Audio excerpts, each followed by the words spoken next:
या काम खत्म हो गया है तो पास्ट, और काम होने की संभावना है तो उसे एक प्रत्येक टेंस के तीन रूप होते हैं, प्रेजेंट, पास्ट, फ्यूचर, और सभी के 4 रूप होते हैं। इंडेफिनिट जिसे सिंपल भी कहा जाता है, कंटिन्यूअस या इम्परफेक्ट जिसे आप, ठीक है, और उसके बाद परफेक्ट और अंत में होता है परफेक्ट कंटिन्यूअस। अगर प्रेजेंट टेंस की बात करें तो प्रेजेंट इंडेफिनिट टेंस या सिंपल प्रेजेंट टेंस। पास्ट की बात करेंगे तो पास्ट इंडेफिनिट या सिंपल पास्ट टेंस। कुछ बनाने के नियम होते हैं, ध्यान दीजिए। अब पहले उस नियम से पहले हम बता दें आपको कि इंडेफिनिट का मतलब होता है अनिश्चित, जिसमें समय की क्रिया काम तो पर निश्चितता न रहती। यह क्लियर ना हो कि काम अभी हो रहा है, कि काम हो चुका है, कि काम होने की कोई बात हो रही, केवल बात होता है काम हो। जैसे मैं आम खाता हूँ, वह बाजार जाता है, इसका मतलब है कि उसे बाजार जाने आता है, बाजार जा सकता है, बाजार का रास्ता मालूम है, लेकिन बाजार जा रहा है इसकी गारंटी नहीं है। मैं आम खाता हूँ, उसका मतलब मुझे आम खाने आता है, मिल जाए तो खा लूँ, लेकिन अभी नहीं खा रहा हूँ किसी कोई गारंटी नहीं। तो इसमें अनिश्चितता चलता है, जिसको सिंपल टेंस कहता है, क्योंकि आसान होता है।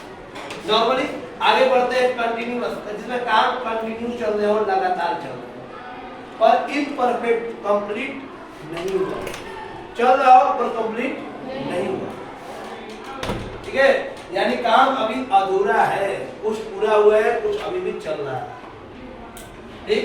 परफेक्ट का मतलब काम कंप्लीट हो गया, पूरा हो चुका है 100%। लेकिन कुछ ऐसी चीजें होती है जिसमें मैक्सिमम काम परफेक्ट हो चुके हैं, कुछ काम अभी भी चल रही है।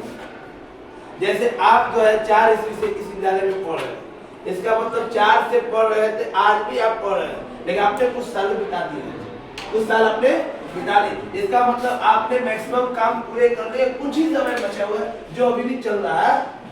यानी नॉर्मल याद रखिएगा, आपको बताते हैं, सिंपल में याद रखिएगा। अगर एक शायर ने कहा था इस बारे में, टेंस के बारे में, कि प्रत्येक टेंस के 4 रूप होते हैं। प्रत्येक टेंस के बोले तो इसका प्रेजेंट हो, पास्ट हो, फ्यूचर, प्रत्येक के 4 रूप होते हैं।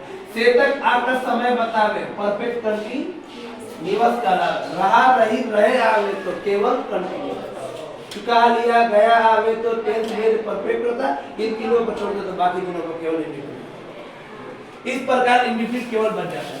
जो उसमें से रहा है, से रही है, यानी समय का बात हो, उसे परफेक्ट कंटिन्यूअस कहते हैं। केवल रहा, रही, रहे, आए तो उसे कंटिन्यूअस करेंगे। चुका, लिया, गया, चुका, लिया, गया, ये आता है तो उसे परफेक्ट कहते हैं, और अंत में जो बच जाता है उसे इंडेफिनिट कहते हैं। ये टेंस के रूप होते हैं, चाहे किसी में आप आइए। तो से तक आकर समय, यानी जिसमें समय की बात हो, मैं सुबह से, मैं बचपन से, वह 2004 ईस्वी से, वह दोपहर से, वह 2 घंटों से, समय की बात हो तो उसे कहते हैं परफेक्ट कंटिन्यूअस, ठीक। अब बात करते हैं काम पूरा हो चुका हो। कंटिन्यूअस का मतलब मैं रहा, रही की बात करता हूँ। वह आ रहा है, सीता जा रही है, राम हंस रहा है, श्याम खेल रहा है, तो रहा है, रही है तो कंटिन्यूअस। चुका लिया, मैंने ताजमहल देख लिया, वह काम कर चुका है, वह खाना खा चुका है, उसने शायद, मतलब नॉर्मली जो चीज हो चुका है, या जो चीज हमने कर लिया है, या देख लिया, जो भी चुका, लिया, गया, उसे कहते हैं परफेक्ट। और जो बच जाता है अंत में उसे कहते हैं हम लोग इंडेफिनिट। और इंडेफिनिट का रूल होता है ता, ते, ती, ताते, ती। मैं खाता हूँ, वह खाती है, हम खाते थे, खाते हैं, थे या है, खाते की, ठीक है।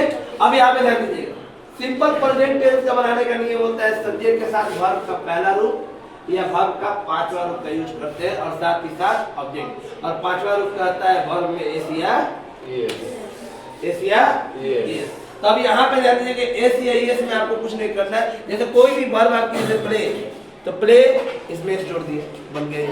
क्योंकि फर्स्ट पर्सन या किसी भी पर्सन के प्लूरल नंबर के साथ वर्ब का पहला रूप यूज करते हैं, और थर्ड पर्सन के सिंगुलर नंबर के साथ वर्ब का 5वां रूप का यूज करते हैं। नियम कहता है यदि subject third person singular number में हो तो वर्ब में एस का प्रयोग करते हैं, बाकी हर जगह आप केवल सिंगुलर वर्ब से काम करेंगे, वर्ब का पहला रूप यूज कीजिए। अब यहाँ पे ध्यान दीजिए, कोई भी वर्ब सिंगुलर नहीं होता, सब प्लूरल होता है, और इसको सिंगुलर बनाया जाता है इस तरह से। नाउन को सिंगुलर बनाने के लिए नाउन को एस नहीं लगाते हैं, पर नाउन को प्लूरल बनाने के लिए एस लगाते हैं, पर वर्ब को सिंगुलर बनाने के लिए